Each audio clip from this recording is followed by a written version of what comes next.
కొంతమంది చేసే తప్పుడు ప్రచారాలు నమ్మొద్దని మళ్లీ పెద్దాపురం నుంచి తానే ఎమ్మెల్యేగా పోటీ చేస్తున్నానన్నారు పెద్దాపురం ఎమ్మెల్యే నిమ్మకాయల చినరాజప్ప.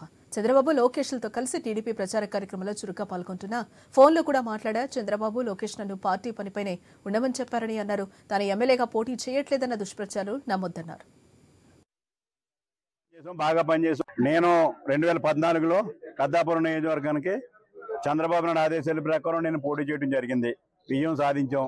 మరి విజయం సాధించిన తర్వాత డిప్యూటీ సీఎం ఇచ్చాడు, హోంమంత్రి ఇచ్చాడు. అని పర్ఫెక్ట్ గా పనిచేసాం, బాగా పనిచేసాం. ఈ రాష్ట్రం కోసం పనిచేసాం, నియోజకవర్గం నుంచి అభివృద్ధి కోసం పనిచేసాం. నియోజకవర్గంలో 1000 కోట్ల రూపాయలు అభివృద్ధి చేయడం జరిగింది. మరి 2019 వచ్చేటప్పటికి మళ్ళీ ఎన్నికలు జరిగినాయి. ఎన్నికల్లో కూడా మరి నేనే పోటీ చేశాను. పోటీ చేసినప్పుడు విజయం సాధించాం. దీనికి కారణం ఏంటంటే అభివృద్ధి చేశానని నమ్మకంతో మళ్ళీ నాకు ఓట్లు వేసారు, అందుచేత విజయం సాధించాను. మరి 5 సంవత్సరాలు కూడా మరి ప్రజలతో ఉన్నాను, ప్రజల సమస్యలు పరిష్కారం చేశాను, ప్రజలతో తిరుగు.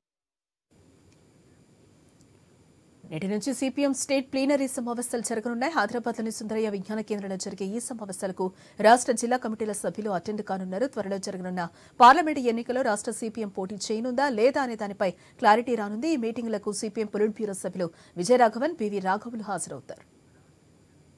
ఇటీవల జరిగిన రాష్ట్ర కమిటీ సమావేశంలో 2 పార్లమెంటు స్థానాల్లో పోటీ చేయాలని నిర్ణయించారు.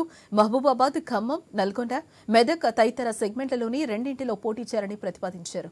జనవరి 17, 18 తేదీల్లోనే జరగాల్సిన ఈ సమావేశాలు party state secretary Tammineni Veerabhadram అనారోగ్యం కారణంగా వాయిదా వేశారు.